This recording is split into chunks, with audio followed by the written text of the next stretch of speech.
ہوتا ہے کہ مالک تعالی ہمارا ذکر کیسے کرتا ہے۔ بھئی وہ تو جبار و قہار ہے، وہ مالک الملک ہے، اس نے ہر چیز کو پیدا کیا ہے، لیکن رب تعالیٰ ارشاد فرماتا ہے کہ فرید الدین کا نام لیتے ہیں، حضور غوث اعظم کا نام لیتے ہیں تو اس کی یہی وجہ ہے کہ انہوں نے ساری زندگی خدا خدا کیا ہے۔ اللہ تبارک و تعالیٰ نے ان کا ذکر ایسا کیا ہے کہ قیامت تک لوگ آج داتا داتا کرتے ہیں۔ نحمد و نصلی علی رسولہ الکریم، اما بعد فاعوذ باللہ من الشیطان الرجیم، بسم اللہ الرحمن الرحیم،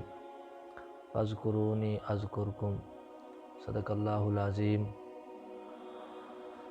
صدق رسولہ النبی الکریم، ونحن علی ذلک لمن الشاہدین والشاکرین والحمد للہ رب العالمین۔ قال اللہ تبارک و تعالی فی شان حبیبہ و محبوبہ مخبرا وآمرا، ان اللہ و ملائکتہ یصلون علی النبی یا ایھا الذین آمنوا صلوا علیہ وسلموا تسلیما۔ الصلاۃ والسلام علیکہ یا سیدی یا رسول اللہ وعلی آلک واصحابک یا سیدی یا نور اللہ۔ میں نے جو ایک آیت کریمہ پڑھی ہے، اس میں اللہ تبارک و تعالی ارشاد فرماتا ہے فاذکرونی اذکرکم، کہ اے ایمان والو تم مجھے یاد کرو میں تم کو یاد کروں گا، تم میرا ذکر کرو میں تمہارا ذکر کروں گا۔ اب سوال یہ پیدا ہوتا ہے کہ رب تعالی ارشاد فرماتا ہے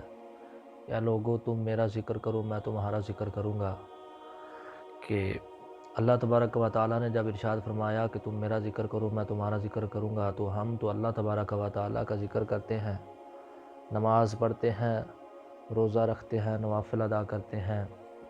تسبیح و تحلیل کرتے ہیں، جہاد کرتے ہیں، ہر طرح کی عبادت خدا تعالیٰ کا ذکر ہے، تو ہم تو ان طریقہ کاروں سے اللہ تبارک و تعالیٰ کا ذکر کرتے ہیں۔ سوال یہ پیدا ہوتا ہے کہ مالک تعالیٰ ہمارا ذکر کیسے کرتا ہے؟ بھئی وہ تو جبار و قہار ہے، وہ مالک الملک ہے،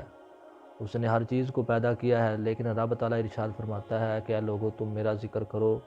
میں تمہارا ذکر کروں گا۔ ہم اللہ تبارک و تعالیٰ کا ذکر اس کی عبادات ریاضات کر کے کرتے ہیں۔ رب تعالیٰ اپنے بندوں کا ذکر کس طرح فرماتا ہے؟ رب تعالیٰ اپنے بندوں کا ذکر اس طرح کرتا ہے کہ جب انسان اللہ تبارک و تعالیٰ کا ذکر کرنا شروع کرتا ہے، جب انسان اللہ تبارک و تعالیٰ کے ذکر میں لذت حاصل کرنا شروع کرتا ہے، تو اللہ تبارک و تعالیٰ اس انسان کی دعاؤں کو قبول کرنا شروع کر دیتا ہے، اس انسان کی طرف متوجہ ہو جاتا ہے۔ پھر جب انسان اللہ تبارک و تعالیٰ کے ذکر میں مگن ہونا شروع ہو جاتا ہے، ہر وقت مالک تعالیٰ کی یاد میں رہتا ہے، پھر اللہ تبارک و تعالیٰ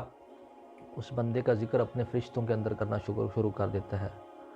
پھر جب انسان ہر دنیا کا کام کاج چھوڑ کر، ہر دنیا کی محبت کو ترک کر کے مالک تعالیٰ کو ہو جاتا ہے، دن رات رب رب کرتا ہے،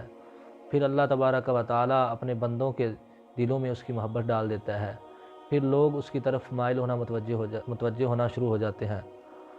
پھر ایسا لوگ اس کے پاس آنا شروع کر دیتے ہیں۔ یہ ایسے ہی نہیں ہے، اسی وجہ سے آج لوگ داتا صاحب کہتے ہیں، حضرت بابا فرید الدین کا نام لیتے ہیں، حضور غوث اعظم کا نام لیتے ہیں، تو اس کی یہی وجہ ہے کہ انہوں نے ساری زندگی خدا خدا کیا ہے۔ اللہ تبارک و تعالیٰ نے ان کا ذکر ایسا کیا ہے کہ قیامت تک لوگ آج داتا داتا کرتے ہیں، قیامت تک لوگ حضرت غوث اعظم کا نام لیں گے، قیامت تک لوگ جو ہیں وہ حضور بابا فرید الدین گنج شکر کا نام لیں گے۔ تو اس کی کیا وجہ ہے کہ آج ان کو صدیاں ہو گئی ہیں اس دنیا سے گئے، لیکن آج بھی لوگ ان کے درباروں پہ جاتے ہیں، ان کا نام لیتے ہیں، ان کے نام کے جو ہے نذرانے دیتے ہیں، ان کے لیے دعائیں کرواتے ہیں۔ اس کی کیا وجہ ہے؟ اس کی وجہ یہ ہے کہ انہوں نے ساری زندگی خدا خدا کیا ہے۔ اللہ تبارک و تعالیٰ نے بھی پھر ان کا ایسا ذکر کیا ہے کہ قیامت تک لوگ جو ہیں وہ ان کا ذکر کر رہے ہیں۔